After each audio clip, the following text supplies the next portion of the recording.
पिहोवा में एक बुटीक में देर रात शॉर्ट सर्किट से आग लगने का मामला आया सामने। बुटीक का सामान जलकर राख होने से लाखों का नुकसान। कुरुक्षेत्र के पिहोवा में देर रात एक बुटीक की दुकान में भीषण आग लगने से लाखों रुपए का नुकसान हो गया। बताया जा रहा है कि आग शॉर्ट सर्किट की वजह से लगी, जिसने देखते ही देखते पूरी दुकान को अपनी चपेट में ले लिया। आसपास के लोगों ने तुरंत इसकी सूचना दमकल विभाग को दी। सूचना मिलते ही दमकल विभाग की गाड़ियां मौके पर पहुंची और कड़ी मशक्कत के बाद आग पर काबू पाया गया। हालांकि जब तक आग बुझी तब तक दुकान में रखा कपड़ा और अन्य सामान जलकर पूरी तरह राख हो चुका था। दुकान मालिक के मुताबिक देर शाम वो दुकान बंद कर घर चला गया था। देर रात पड़ोसी का फोन आया और दुकान में आग लगने की सूचना मिली।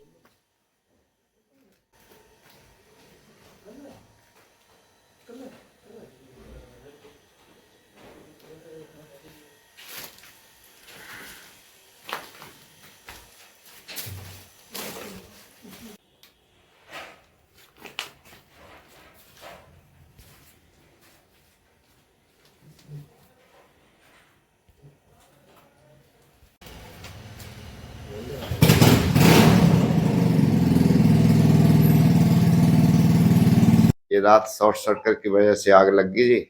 दुकान बंद करके गया था मैं 5 बजे। रात को पड़ोसियों का फोन आया जी 11 साढ़े 11 बजे कि आग लग रही है। तो मैंने आके देखा तो सारा काउंटर कपड़े सारे जल चुके थे जी। फिर फायर ब्रिगेड आई। फायर ब्रिगेड ने आके आग पे काबू पाया जी। और जितने जो किराए के पैसे रखे हुए थे वो भी, और जितने कपड़े रखे थे सारे जल गए जी। तो कितना नुकसान हुआ जी आपका? मेरा जी कम से कम 2 लाख रुपए का नुकसान हो गया है जी। तो सरकार से क्या मांग करते हैं? सरकार से यही मांग है जी, गरीब आदमी हो, मेरी थोड़ी भरपाई करी जाए जी। ये जी शॉर्ट सर्किट की वजह से रात आग लग गई है। तारे नंगी पड़ी हैं, आपने देख ही लिया सारी। प्रशासन से कई बार अनुरोध कर चुके हैं मोहल्ले वाले भी इसको ठीक किया जाए, लेकिन कोई सुनवाई नहीं हो रही है। रात भी कितना बड़ा हादसा हो गया है। इससे पहले कि किसी बच्चे के साथ या किसी मोहल्ले के औरत या जेंट्स के साथ ऐसा कोई बड़ा हादसा हो, प्रशासन से हमारी रिक्वेस्ट है भी इसको जल्दी से जल्दी ठीक किया जाए। हमारे पड़ोस में दुकान है, ये आग सर्किट्स वगैरह लगी हुई थी।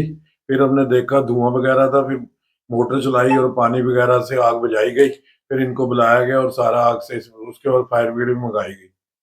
तो कितना नुकसान हुआ जी इसका? इनका काफी हुआ है जी, इनके पैसे वगैरह पड़े हैं, एसी वगैरह, कम से कम भी 2 लाख का तो इनका नुकसान है जी।